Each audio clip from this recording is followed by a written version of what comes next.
consequences of global climate change, education can nurture an atmosphere of innovation that may help solve the practical problems to be confronted. It will also empower people to deliver their skills, develop them, understand inevitable transformations, and promote a culture of solidarity. Ladies and gentlemen, adaptation is not solely about sectoral policies like agriculture, health, tourism, housing, and so on. Confronting climate change entails preparing people everywhere to act as responsible citizens in a world that needs to be protected if we wish to keep on enjoying its beauty and its richness. We often take our islands for granted because of its natural beauty, etc. But no man is an island, as was said by the famous John Donne in 1623. The passage from this meditation continues, "No man is an island entire unto itself. Every man is a piece of the continent, a part of the main." Speaking from an island or on an island among so many islands, I would like to express before you my deep certainty that even islands are not islands. While climate change threatens the survival of populations by natural disasters, the extent of national borders via sea level rise and the economic development of already vulnerable states, the Caribbean countries need to stick together. And as I go back to quoting a bit from Donne, in his later work called Meditation, "Any man's death diminishes me, because I am involved in mankind, and therefore never send to know for whom the bell tolls, it tolls for thee.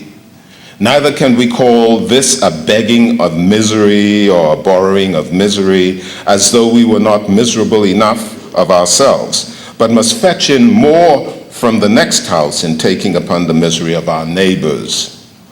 In this opening ceremony of our conference, let us keep in mind that its concern may sense in many other parts of the event. Wherever there are vulnerable countries and vulnerable people, working together at the regional level, developing networks, elaborating a common position is certainly worth it, taking due account of the region's social, political, geographical diversity. As a staunch advocate of international cooperation, I would also like to insist on the necessity of building solidarity among those who are most vulnerable and between those who have the capacity to help. In conclusion, I would wish to express my very sincere appreciation to the CARICOM states for their support of my election to the 35th session of UNESCO General Conference. Believe me, it's a great honor for me to serve my country, our sub-region as a whole. During the few months remaining in my tenure, I will continue to press for a promise I made during my inaugural speech and make sure that small states, in particular developing states, may have a voice in the decision-making of the organs of UNESCO. Over the past year, I was able to see several accomplishments by SIDS, Small Island Developing States, members on the executive board of UNESCO and various other commissions. It is fair to say that their visibility has been enhanced. This particular conference is a good example of the achievement, and it's hoped that in the month of September, UNESCO will hold a very high-level conference on education and climate change in the Bahamas. I am convinced, therefore, that a foundation has already been laid, and the voice of small states would be enhanced at the 36th General Conference. Ladies and gentlemen, participants, I therefore urge governments to become more proactive, thereby making sure that the interest of the region will be strengthened and promoted. I wish you a very fruitful discussion. Thank you for your kind attention.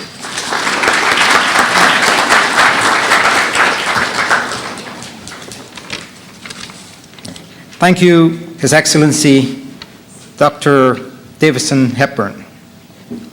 And now we will have a poem by Mr. Stephen Smith. Good morning, everyone. If I ruled the universe. I'd bring Pluto really close at summertime. From it, I'd make a wind blow a light chill over the Caribbean Isles, especially when it's most hot, like around lunchtime. If I ruled the universe, I'd put bad economies in reverse, make money irrelevant and put life first, make sure that no living organism again would ever have to hunger or thirst. Crime would cease to exist, seeing that the most reasons for theft and most murders are money itself. Money would be gone, problem solved. Then I'd replace the laws with ones that actually make sense to every color, race, and creed. Laws like these. No matter how you feel, every family member must hug and kiss each other every day. Working overtime would be illegal. And by law, every father has to take his children out to play. Love would be the first and last lesson taught at schools. And for once and for all, I'd outlaw all negative words, especially useless and fool. Cut off lest these words would be blessed and joined together to make useful. Great men would be measured by the size of their imagination, and women would be the head of creation, and the only punishment for anything would be education, because that's the only way that offenders will learn, hey, selfishness is just not an option. If I ruled the universe, global warming would be a welcome sauna in countries with cold winters that go away by spring. And nuclear waste would be limited to gas passed after a good meal. But we all know that's not too much of a problem. If I ruled the universe, animals would have human rights. Their homes would never be terrorized, and every single forest would be a national prize. Trees would be respected as just as intelligent as Einstein, and we'll combine minds until we find a solution that improves Earth's design instead of paving over Her Majesty with city lines. If I rule the universe, there would never be a first, second, or third world. There'll just be one world that we all live in. No more hungry people dying from bad living conditions. We would see that in terms of all of us, it always makes sense for us to be closer. I'll make sure that living life is no longer Darwinian, and that survival, get this, and that survival is a collaboration instead of a competition. Something as simple as the Lion King could teach you so much if you just open your heart and listen. And the CIA would be the CIFA, which means Central Intelligence for All. Instead of just one country, Middle East and Middle West would be friends at last. If I ruled the universe, war would not even be a thing of the past. It would have never happened. I do not rule the universe. But if you did, what would you do? Thank you.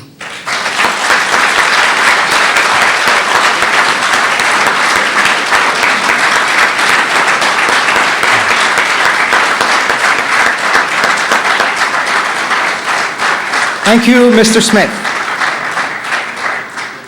Now, before we have the next speaker, who is a lady, I would like to draw your attention to the fact that today is International Women's Day. And if you will join me in congratulating all women for the 100th anniversary of International Women's Day, all the women in the audience, and indeed all the women in the world. Now we will have remarks by Ms. Pilar Alvarez Lasso. She's a UNESCO Assistant Director General for Social and Human Services. Thank you, Mr. Chairperson. Ladies and gentlemen, it is a great pleasure for me to be in this opening ceremony for this UNESCO meeting on climate change in the Caribbean. Among the most urgent tasks for environmental science is the development of participatory models of adaptation, particularly in small island developing states. In order to build resilient methods of adaptation, communities must come together in forums such as this to search for common ground and a common voice.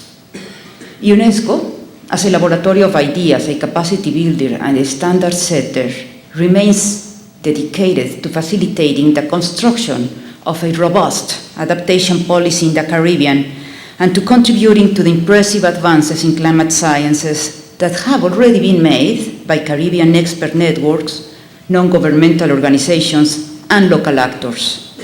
Moreover, as an international organization with a specific ethical mandate, ethics has an essential contribution to make to science-based adaptation policies. It may not be obvious to all why ethics is relevant in this context.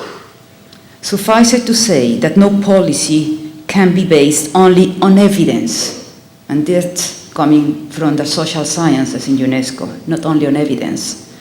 Policies are necessarily based on values. In order to endow societies with the capacity to adapt to the transformations engendered by climate change, and in order to protect the Caribbean from environmental threats, we must first identify the precise nature of these transformations and forces. This calls for more and better knowledge, but equally for reflection on what is to be valued. But we need to be realistic. Climate change does not create a win-win situation. Difficult choices will need to be made, and those choices will reflect value commitments.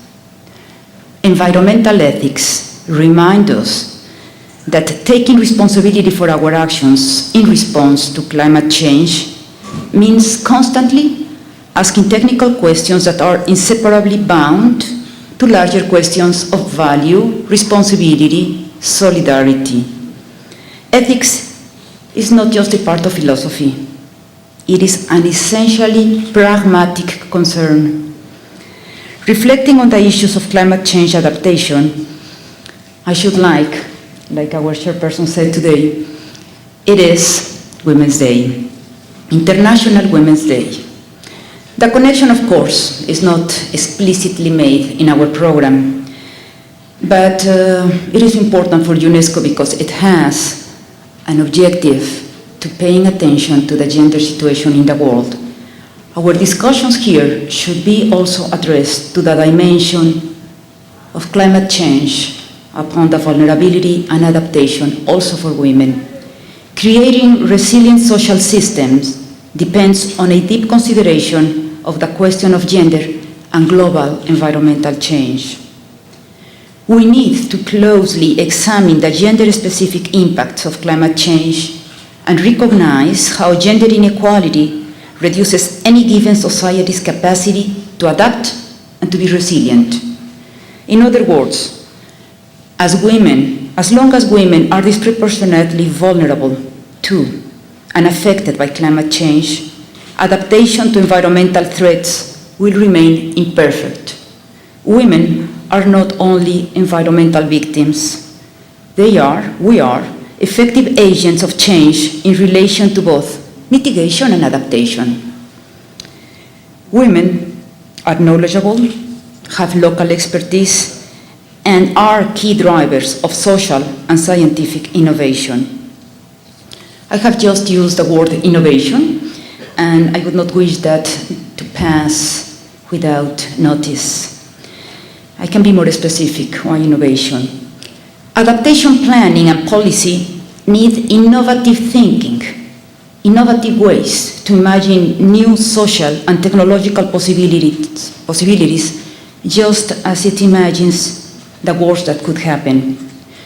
Beyond bringing the gender divide, innovation in environmental adaptation will require that we examine how the various sectors of social and political life are all bound together. The agenda of this meeting is designed to establish connections between Caribbean knowledge, action, and values. It is from this productive encounter, recognizing the diversity of circumstances, views, and values, that social innovation will emerge. This conference doesn't only have a theme, it also has a place. If we find ourselves today in St-Kitts-and-Nevis, it is because of the firm and generous support that UNESCO has received from several sources. From the government of St-Kitts-and-Nevis, including the personal commitment of the Prime Minister, who unfortunately was unable to attend in person. Please, Minister Condor, convey to him my personal thanks. I would like also to express my warmest thanks to the Friedrich Ebert Foundation for its financial support, which reaffirms their will to facilitating innovative and ethical models of adaptation. Financial contributions were also made by the Principality of Monaco and the Government of Mexico, for whose generosity I am extremely grateful. The commitment of non-Caribbean states to this meeting, and to all the issues that are related to the Caribbean or small island development states, is a reminder that what happens in this region is of significance for the whole world. A shared vision of what happens in the Caribbean for climate change adaptation will resonate with vulnerable populations everywhere. I believe this meeting in St-Kitts-and-Nevis and its neighbors means and can achieve an articulated vision and contribute to debates on climate change and its implications. Moreover, this meeting will provide a forum for deeper reflection on the Mauritius strategy for small island development states, and also reflect on the outcomes of COP16. It is a source of great satisfaction for UNESCO to be able to contribute in this regard, and I look forward with great interest to the results of this meeting. Ladies and gentlemen, thank you very much for your attention.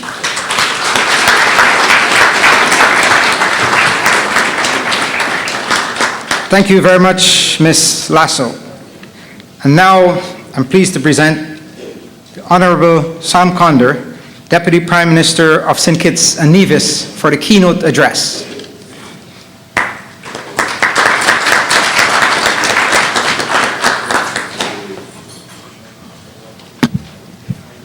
Thank you very much, Mr. Master of Ceremonies. I am of the view that in large measure it is not coincidental that this two-day meeting is being held here in St. Kitts-and-Nevis. For I believe that as a developing small island state, we have accepted the UNESCO baton and are running with all that we are to finish well, to finish strong. Allow me please to highlight a few related pointers. We have laid a strong foundation in project and program performance. We have built capacity as we have institutionalized the Office of Secretary General, and Mr. Antonio Maynard, who serves in that capacity, has in the past also served on the UNESCO Executive Board. Mr. David Doyle, Honorary Counsel for St. Kitts and Nevis,